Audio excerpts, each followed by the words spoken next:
Guys, Easter വ്ലോഗിൻ്റെ second പാർട്ടിലോട്ട് എല്ലാവർക്കും സ്വാഗതം. അപ്പോൾ ഞാൻ രാവിലെ ഇന്ന് എണീറ്റപ്പോൾ തന്നെ ബിൻസി നേരെ അപ്പം ചുടുമായിരുന്നു.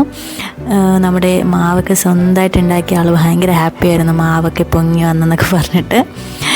അങ്ങനെ നല്ല അപ്പച്ചട്ടിയിൽ നല്ല അപ്പം ചുട്ടുകൊണ്ടിരിക്കുമായിരുന്നു. അപ്പോൾ ഞാൻ ഹാളിലോട്ട് ഇറങ്ങിയപ്പോൾ അവിടുത്തെ ഈ വാളിൽ ഞാൻ ഒരുപാട് സ്റ്റിക്കേഴ്സ് കണ്ടായിരുന്നു. നല്ല ഭംഗിയുണ്ടായിരുന്നു, നല്ല ക്യൂട്ടായിട്ടുള്ള കുറേ സ്റ്റിക്കേഴ്സ്. അതുകൂടാതെ തന്നെ അവിടുത്തെ കബോർഡിൽ നിരത്തി പിടിച്ച് കുറേ നെയിൽ പോളിഷസാണ്, പല പല കളറിൽ. ഇതൊക്കെ കണ്ടു, ഇവിടെയുള്ള എല്ലാവരും ഇതെല്ലാം യൂസ് ചെയ്യുന്നുണ്ട്. അങ്ങനെ അത് നോക്കി ഇപ്പോഴത്തെ ഓപ്പോസിറ്റ് സൈഡിൽ കണ്ടു നമ്മുടെ 3D ടൈപ്പ് ഒരു വാൾ സ്റ്റിക്കേഴ്സാണ് ഒട്ടിച്ചിരിക്കുന്നത്. അത് നൈസായിരുന്നു, കാണാനും നല്ല ഭംഗിയുണ്ടായിരുന്നു. അതൊക്കെ നോക്കി നിന്നപ്പോൾ പുള്ളിക്കാരി അപ്പവും ചിക്കൻ സ്റ്റൂ ആയിട്ട് വന്നു. ഞാൻ കുറേ നാളുകൾക്ക് ശേഷമാണ് ചിക്കൻ സ്റ്റൂ ട്രൈ ചെയ്യുന്നത്. ദുബായിൽ വന്നിട്ട് അങ്ങനെ ചിക്കൻ സ്റ്റൂ ട്രൈ ചെയ്യാൻ അവസരം അങ്ങനെ കിട്ടിയിട്ടില്ല. അതും ബിൻസിയുടെ കയ്യിൽ നിന്ന് കഴിക്കാൻ പറ്റിയതിൽ ഭയങ്കര സന്തോഷം.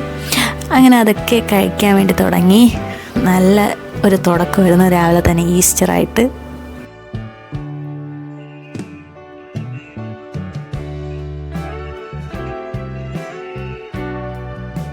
ഫുഡൊക്കെ കഴിച്ചതിന് ശേഷം ബിൻസിയുടെ കുറച്ച് ഫോട്ടോസൊക്കെ എടുക്കാൻ വേണ്ടി നമ്മൾ റൂഫ് ടോപ്പിലോട്ട് പോയി. നല്ല വെയിലായിരുന്നു, അങ്ങനെ എടുത്തു.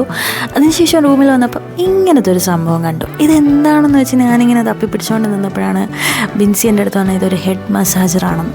അപ്പോൾ ഇത് ഓണാക്കിയപ്പോൾ കണ്ടോ, എന്തോ ഒരു ഏലിയനെ പോലെ ഉണ്ടല്ലേ. 3 ടൈപ്പ് സ്പീഡൊക്കെ ഉണ്ട്. അത് തല വയ്ക്കുമ്പോൾ നല്ലൊരു സുഖമാണ്, നല്ലൊരു സാറ്റിസ്ഫാക്ഷനാണ്. ഇത് ഉള്ളവരെന്തായാലും ഒന്ന് കമൻറ്റ് ചെയ്യുക. നൈസ് സാധനം കേട്ടോ, എനിക്കത് നല്ല ഇഷ്ടമായി. അധികം വെയിറ്റും ഇല്ല, കാണാനാണെങ്കിൽ ഒരു ചെറിയൊരു ജീവി പോലെ ഇരിക്കും. സി ടൈപ്പ് ചാർജിങ് ഒക്കെയാണ് വരുന്നത്. അത്യാവശ്യം ചാർജൊക്കെ നിൽക്കുന്ന നല്ലൊരു ഐറ്റമാണ്. അതിനുശേഷം നമ്മൾ നേരെ ഉച്ചയ്ക്കത്തുള്ള ഫുഡ് വയ്ക്കാൻ വേണ്ടി കയറി. ഇവിടെ ഞാനും കുറച്ച് ഹെൽപ്പൊക്കെ ചെയ്തായിരുന്നു. പിന്നെ വന്നിട്ട് ഹെൽപ്പ് ചെയ്യാതിരിക്കുന്ന മോശമല്ലേ. പിന്നെ ഞാനൊരു ഗസ്റ്റ് ആയതുകൊണ്ട് മാത്രം അവൾ എന്നെ കൊണ്ടൊന്നും ചെയ്യിപ്പിച്ചില്ല. ഇല്ലായിരുന്നെങ്കിൽ എല്ലാം ഞാൻ ചെയ്യേണ്ടി വന്നേനെ. അപ്പോൾ ഓൾറെഡി നമ്മൾ ഇന്നലെ തന്നെ മീൻകറിയും കാര്യങ്ങളൊക്കെ വെച്ചിട്ടുണ്ടായിരുന്നു. അതിനുശേഷം അവൾ തോരൻ വയ്ക്കാൻ വേണ്ടിയിട്ട് ഇങ്ങനെ ഒരു ഗ്രൈൻഡറിൽ, ഇതെന്താ സംഭവം എന്ന് വെച്ചാൽ എനിക്കറിയില്ല, അതിൽ വെച്ചങ്ങ് ഉണ്ടാക്കി. അതിനുശേഷം പപ്പടമൊക്കെ ചുട്ടു. ആൾക്ക് ഒരുപാട് ഫുഡ് ഉണ്ടാക്കണം, അപ്പോൾ ഫുൾ നിരത്തി ഉണ്ടാക്കണം. അങ്ങനെ ലാസ്റ്റ് ലഞ്ച് ടൈം ആയപ്പോൾ നമ്മുടെ ഫുഡെല്ലാം റെഡിയായി.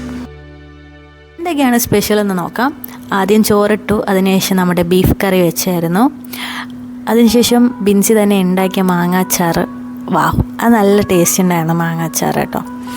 ഞാൻ നാട്ടിൽ നിന്ന് കൊണ്ടുവന്ന മാങ്ങാച്ചാറാണ് യൂസ് ചെയ്യണത്. ഇവിടെ വന്നിട്ട് ഞാനങ്ങനെ മാങ്ങാച്ചാറ് ഉണ്ടാക്കിയിട്ടില്ല, പക്ഷേ ബിൻസി അതൊക്കെ ഉണ്ടാക്കും. സോ അതിനുശേഷം പിന്നെ അവളുടെ തോരൻ. ഇന്ന് ഉച്ചയ്ക്ക് ഒരു 10-15 മിനിറ്റിന് ഉണ്ടാക്കിയതാണ് ഈ ഒരു തോരൻ. അതിനുശേഷം അവളുടെ ഇഞ്ചിക്കറി, പിന്നെ മീൻ കറി, പരിപ്പ് കറി, നമ്മുടെ പ്രോൺസ് ഫ്രൈ എല്ലാം കൂടെ ആയി. അവസാനം പപ്പടവും കൂടെ ആയപ്പോഴത്തേക്ക് വാവ്, എല്ലാം റെഡിയായി.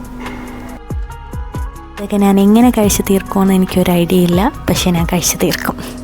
നല്ല വിശപ്പുണ്ടായിരുന്നു, അതുകൊണ്ട് എന്തായാലും നല്ല ടേസ്റ്റോടെ ഈ ഫുഡ് എനിക്ക് കഴിക്കാൻ പറ്റി. അതിന് ബിൻസിക്ക് താങ്ക്സ്. മനസ്സ് നിറഞ്ഞ് ഫുഡ് കഴിക്കുമ്പോൾ ഉണ്ടല്ലോ, അത് ഭയങ്കര ഒരു സന്തോഷമാണ്. ഫുഡൊക്കെ കഴിച്ചതിന് ശേഷം നമ്മൾ ഐസ്ക്രീമൊക്കെ കുടിക്കാൻ തീരുമാനിച്ചിട്ടുണ്ടായിരുന്നു. അതൊക്കെ കുടിച്ചിട്ട് ഒരു ചെറിയ വാക്കെന്ന് പറഞ്ഞ് നമ്മൾ പുറത്തോട്ട് ഇറങ്ങി. കുറേ നേരമായല്ലേ റൂമിൽ തന്നെയെന്ന് കരുതിയിട്ട് അങ്ങനെ ഒരു 3-4 മണിയായപ്പോൾ പുറത്തോട്ട് ഇറങ്ങിയിട്ടുണ്ടായിരുന്നു. അധികം വലിയ ചൂടൊന്നും ഇല്ല. ഇപ്പോഴത്തെ ഒരു കാലാവസ്ഥയെന്ന് പറഞ്ഞാൽ ഓക്കെയാണ്. ചെന്ന് പുറത്തിറങ്ങിയപ്പോൾ നമ്മുടെ ഒരു ഫ്രണ്ട് അവിടെ ഓൾറെഡി വെയിറ്റിംഗ് ആയിരുന്നു. അവൻ്റെ അടുത്ത് ചെന്നു, ഫിഹാൻ, അവനൊരു അക്കൗണ്ടൻ്റാണ്. പുള്ളിക്കാരൻ്റെ അടുത്ത് ചെന്ന് കഥകളൊക്കെ പറഞ്ഞ് വിശേഷങ്ങൾ സംസാരിച്ചുകൊണ്ടൊക്കെ ഇരുന്നപ്പോഴത്തേക്കും നമ്മുടെ അടുത്തൊരു കൂട്ടുകാരൻ തന്നെ വന്നു, സൽമാൻ. അവനും വന്നു, അവൻ്റെ കാര്യങ്ങളും വിശേഷങ്ങളൊക്കെ സംസാരിച്ചിട്ടുണ്ട്. സൽമാൻ ഓൾറെഡി ഞാൻ വേറൊരു വ്ളോഗിൽ കാണിച്ചിട്ടുണ്ട്. അവൻ്റെ ഷോപ്പിങ്ങിന് വേണ്ടി നമ്മൾ പോയപ്പോൾ ദേറയിൽ വാട്ടർ ഫ്രണ്ട് മാർക്കറ്റിൽ പോയപ്പോഴത്തേക്കും അവനാണ് വന്നത്. പിന്നെ നമുക്കൊരു വേറൊരു ഫ്രണ്ട് ഉണ്ട്, പുള്ളിക്കാരി ഇപ്പോൾ നാട്ടിലാണ്. അവളിപ്പോൾ ഇല്ല, അവൾ ഉടനെ ഈ മാസം തിരിച്ചു വരും. പിന്നെ അവിടെ നിന്ന് കഥകളൊക്കെ പറഞ്ഞാൽ നമ്മൾ നേരെ അടുത്തുള്ള ഒരു റെസ്റ്റോറൻറ്റിൽ ചെന്ന് ചായ കുടിക്കാൻ വേണ്ടി പോയി. സത്യം പറഞ്ഞാൽ ചായ കുടിക്കണോ അതോ എന്തെങ്കിലും ലൈം സോഡ കുടിക്കണോ എന്ന് പറഞ്ഞ് കൺഫ്യൂസ് ആയിരുന്നു. എന്തായാലും ചായ വരട്ടെ എന്ന് കരുതി നല്ലൊരു ഫ്രഷ് മിൽക്ക് ചായ കുടിച്ചു.